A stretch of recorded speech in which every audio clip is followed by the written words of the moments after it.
Regardez autour de vous la prochaine fois qu'il se met à pleuvoir fort et que la rivière gonfle. Que font la plupart des pêcheurs?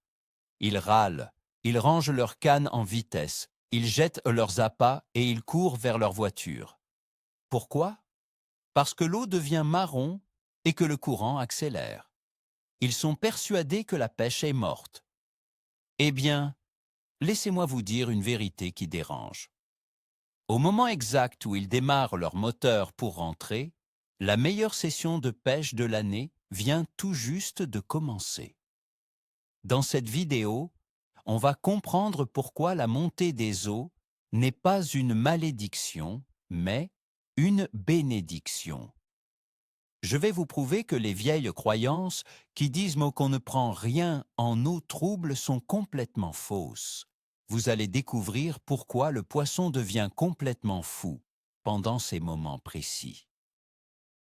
D'ailleurs, posez-vous la question, préférez-vous être au chaud sur votre canapé à regarder la télé ou sous la pluie à sortir le poisson de votre vie? Dites-le moi tout de suite dans les commentaires, parce que ce qu'on va voir aujourd'hui va changer votre vision de la pêche à tout jamais.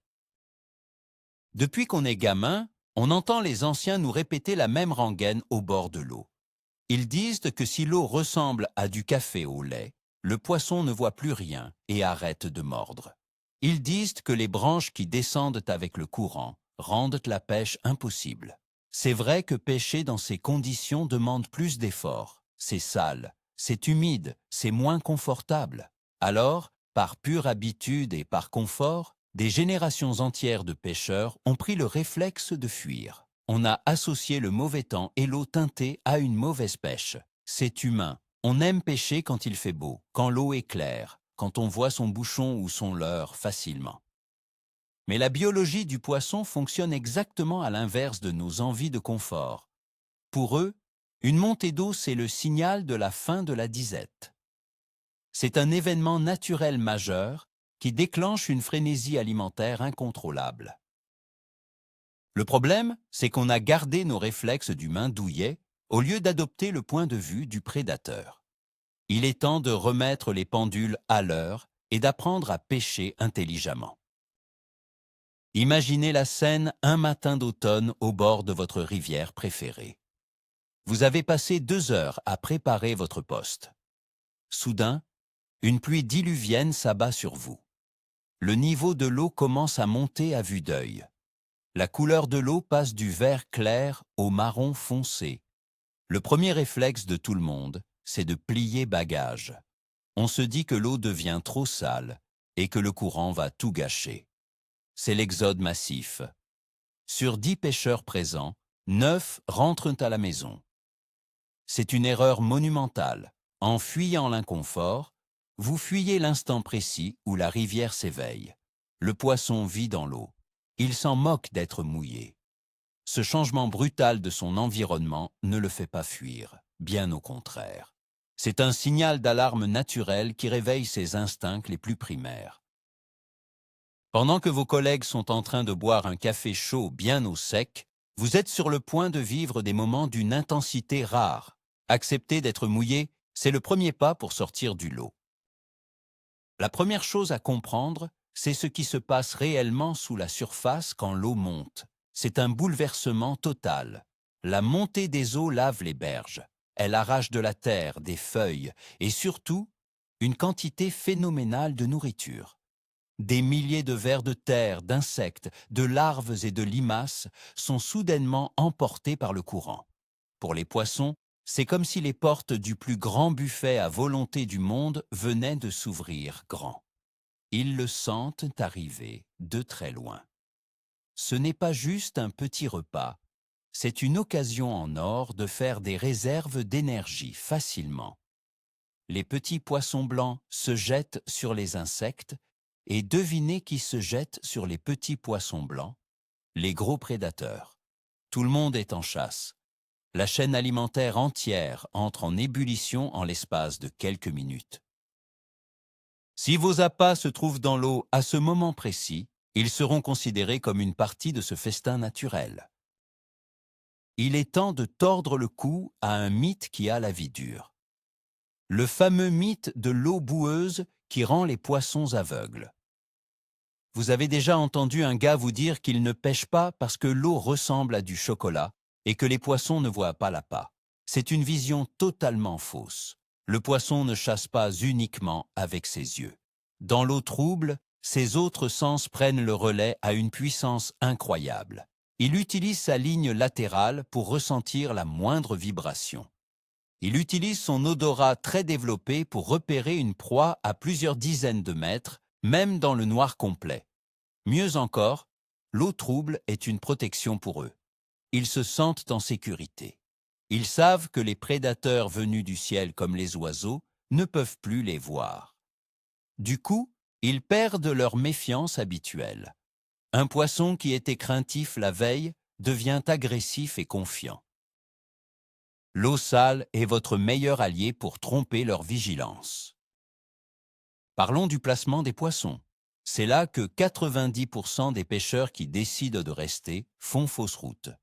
D'habitude, vous lancez loin, vers le milieu de la rivière, dans la veine d'eau principale ou dans les trous profonds.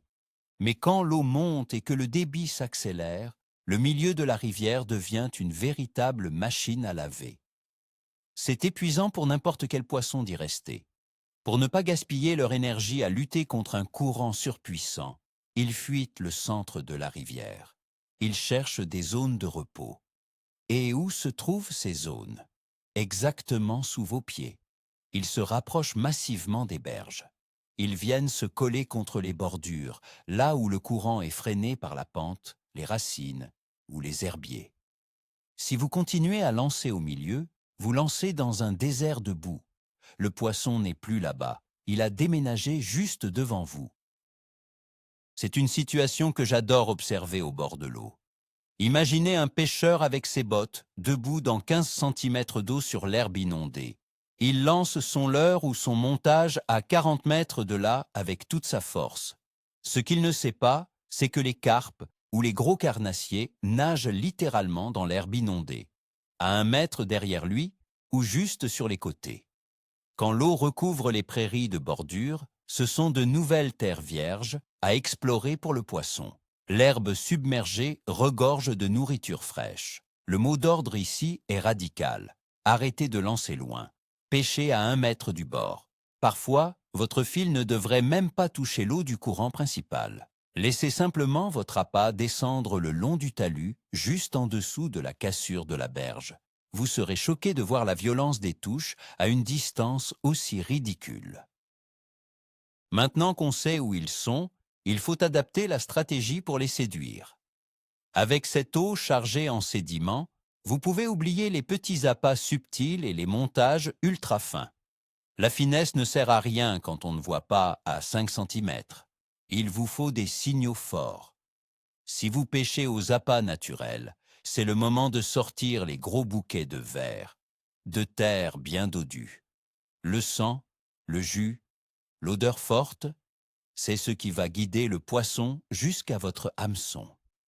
Les attractants liquides, les pâtes odorantes ou les morceaux de poisson gras comme la sardine sont redoutables en crue. Il faut que votre appât crie sa présence par l'odeur. Imaginez que vous cherchez une boulangerie les yeux fermés. Qu'est-ce qui va vous guider? L'odeur du pain chaud. Pour le poisson dans la boue, c'est exactement le même principe. Donnez-lui une piste olfactive impossible à rater. Si vous êtes un pêcheur au leurre, le changement de tactique doit être tout aussi radical. Laissez vos petits leurres souples, transparents et naturels au fond de la boîte. Ils sont invisibles et inutiles aujourd'hui. Vous devez faire du bruit et envoyer des flashs visuels violents. C'est l'heure de gloire des leurres métalliques qui brassent beaucoup d'eau. Les palettes tournantes, les leurres équipés de grosses billes bruyantes, tout ce qui émet de fortes vibrations. Côté couleur, il faut créer un contraste maximal avec l'eau marron. Le jaune fluo, le vert pomme, le blanc éclatant ou même le noir pur sont excellents. Le noir, par exemple, crée une silhouette très nette à contre-jour dans une eau trouble. Ne cherchez pas à imiter la nature avec précision. Cherchez à énerver le poisson, à l'agacer. a déclenché chez lui un réflexe d'attaque pur et dur. C'est une pêche de réaction. Concentrons-nous une seconde sur les carnassiers comme le brochet ou le cendre. Ce sont des prédateurs formidables qui comprennent très vite comment utiliser la crue à leur avantage. Ils savent que les petits poissons sont paniqués et désorientés par l'eau trouble et le courant. Le carnassier va alors se poster en embuscade. Il se cache derrière un gros rocher, une pile de pont ou un arbre tombé dans l'eau. Il attend là, dans le calme relatif, que le courant lui apporte une proie fatiguée. C'est une stratégie d'économie d'énergie absolue. Plutôt que de courir après sa nourriture, il laisse la rivière faire le travail. Votre mission, c'est de repérer ces zones de calme. Chaque obstacle qui casse le courant principal crée un petit remous à l'arrière. C'est là, dans cette petite zone de confort, que la gueule du carnassier est grande ouverte, prête à gober ce qui passe à sa portée. Il y a un truc qui rend la pêche en crue vraiment pénible, il faut l'avouer. Ce sont tous ces débris qui flottent, les branches, les amas de feuilles, les troncs d'arbres qui descendent de la rivière comme des boulets de canon. C'est vrai, c'est agaçant. Vous allez accrocher, vous allez peut-être perdre un montage ou un leurre. Beaucoup de pêcheurs abandonnent à cause de ça. Mais regardez la situation autrement. Ces débris flottants ou calés sur les bords forment des toits naturels, des caches parfaites. Le poisson adore se mettre en dessous. Un amas de branches coincées sur la berge n'est pas un problème. C'est le point GPS exact de votre prochaine grosse prise. Au lieu d'essayer de les éviter à tout prix, apprenez à pêcher au ras de ces obstacles. Utilisez des hameçons texans pour ne pas accrocher ou des montages plus lourds pour traverser la couche de saleté. Le risque de perdre du matériel fait partie du jeu, mais la récompense est immense. Il y a une différence fondamentale que vous devez imprimer dans votre esprit. C'est le secret le mieux gardé des vieux briscards. Il y a une différence énorme entre une eau qui monte et une eau qui descend. Quand le niveau commence à monter, c'est l'euphorie, c'est le banquet, la frénésie alimentaire. Mais attention, dès que l'eau atteint son pic et commence à redescendre, la situation s'inverse totalement. La baisse du niveau de l'eau signale aux poissons que la fête est finie. La nourriture n'arrive plus. De plus, ils sentent qu'ils risquent de se retrouver piégés dans les zones peu profondes. Ils fuient alors les bordures, retournent vers les fosses et deviennent apathiques. Si vous arrivez sur la rivière et que vous voyez que l'eau se retire et laisse de la boue fraîche sur l'herbe, vous avez raté le coche.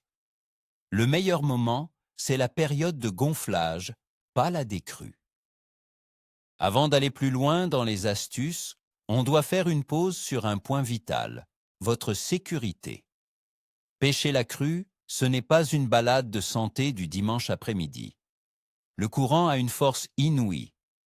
Les berges, détrempées par la pluie, deviennent des patinoires de boue. Un morceau de berge peut s'effondrer sous votre poids sans prévenir. Ne jouez jamais au héros pour sauver un leurre coincé ou pour épuiser un poisson. Gardez toujours vos distances avec le bord abrupt. Portez des chaussures ou des bottes avec de vrais crampons, pas de vieilles baskets lisses. Si possible, pêchez avec un ami. La rivière en colère ne pardonne aucune erreur d'inattention.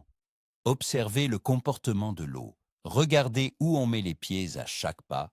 C'est la première règle du pêcheur de l'extrême.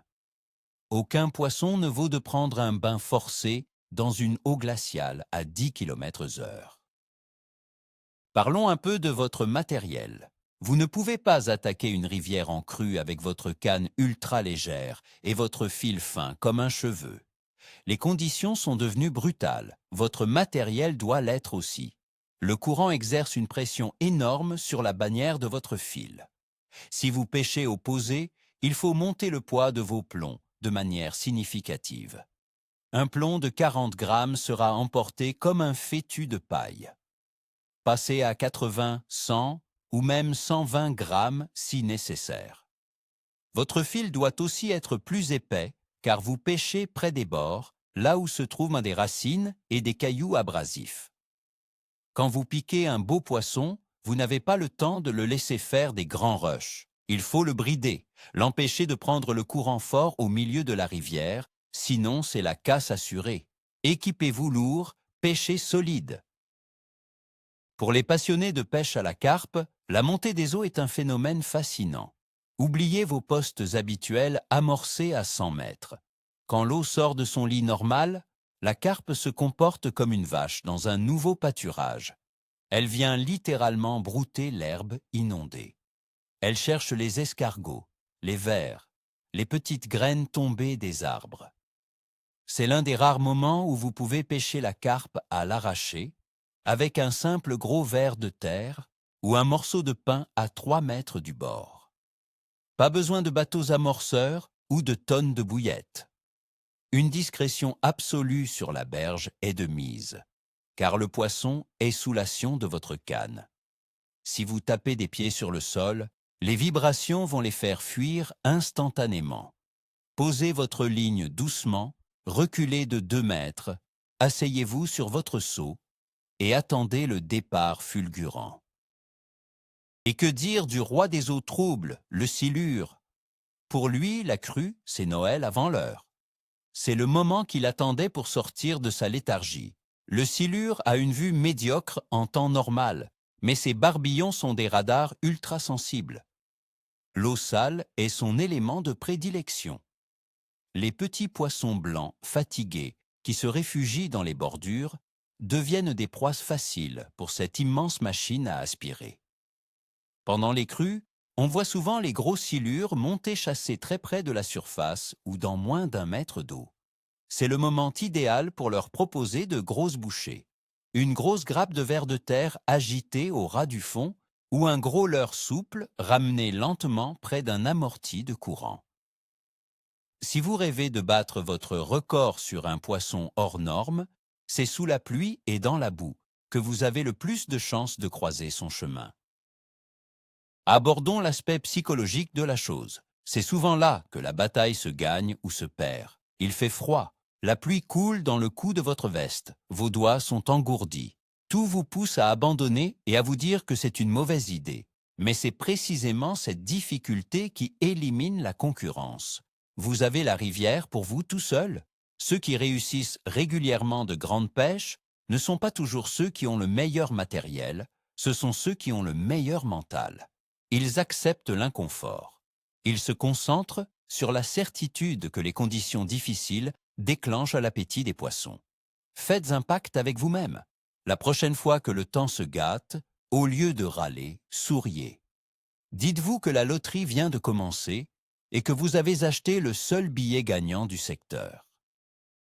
Savoir lire l'eau est la compétence la plus précieuse que vous pouvez développer pour ces situations. Oubliez tout ce que vous saviez sur la rivière à son niveau bas. Avec la montée, une nouvelle rivière se dessine. Observez la surface, repérez les veines d'eau rapides et laissez-les tranquilles. Cherchez les zones d'amorti, qu'on appelle les contre-courants.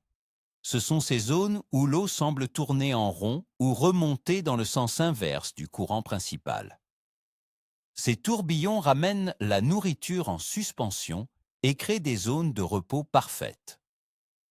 L'intersection exacte entre le courant fort et l'eau calme s'appelle la cassure ou la veine de transition. C'est la ligne de vie. C'est exactement là que les prédateurs se postent, le nez tourné vers le courant rapide, prêt à intercepter la moindre proie qui serait déstabilisée. Le timing est une arme fatale, on l'a dit. L'eau qui monte est excellente, l'eau qui descend est mauvaise. Mais soyons plus précis. Les 12 premières heures d'une montée d'eau sont absolument magiques. C'est le pic de surprise et d'activité. La première eau qui arrive de la pluie est chargée de terre fraîche et de nutriments. Si vous arrivez à caler votre session de pêche au moment exact où la rivière commence à se teinter sérieusement, vous allez vivre une folie furieuse. N'attendez pas le lendemain.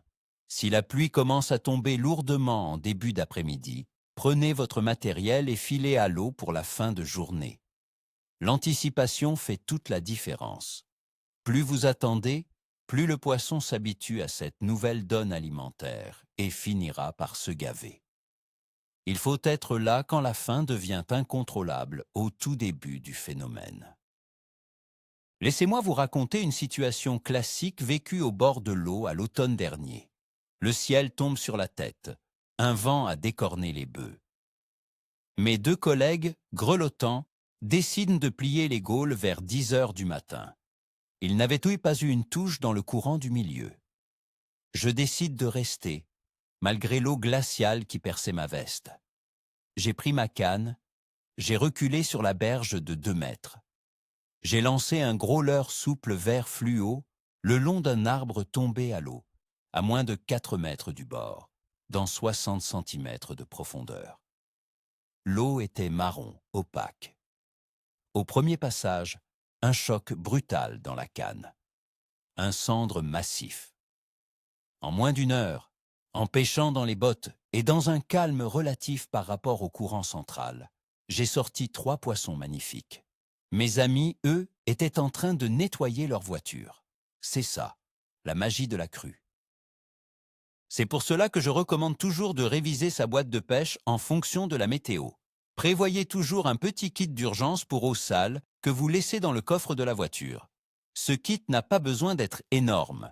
Quelques gros leurres aux couleurs criardes, des têtes plombées bien lourdes pour gratter le fond sans être emportées, des hameçons forts de fer et des plombs supplémentaires. Et surtout, des attractants. Un petit tube d'attractant au parfum d'ail ou de sardine peut sauver une session quand la visibilité est nulle. C'est un détail qui coûte quelques euros, mais qui fait une différence monstrueuse. Avoir ce kit à disposition, c'est l'assurance de ne pas être pris au dépourvu quand Mère Nature décide de chambouler les plans de votre journée ensoleillée. Pour résumer votre nouveau plan de bataille quand l'eau monte, c'est très simple. Règle numéro 1, on ne fuit pas, on reste. Règle numéro 2, on oublie le milieu de la rivière et on pêche exclusivement les bordures, les amortis et sous ses propres bottes. Règle numéro 3, on range les montages discrets, on fait du bruit, on utilise des couleurs voyantes et on blinde ses appâts d'odeurs fortes. Règle numéro 4, on s'équipe solide pour affronter des courants lourds sans casser. Règle numéro 5, on observe l'eau en permanence pour sa sécurité. Si vous appliquez ces règles strictes à la lettre, l'eau couleur chocolat ne sera plus jamais une excuse pour rentrer bredouille.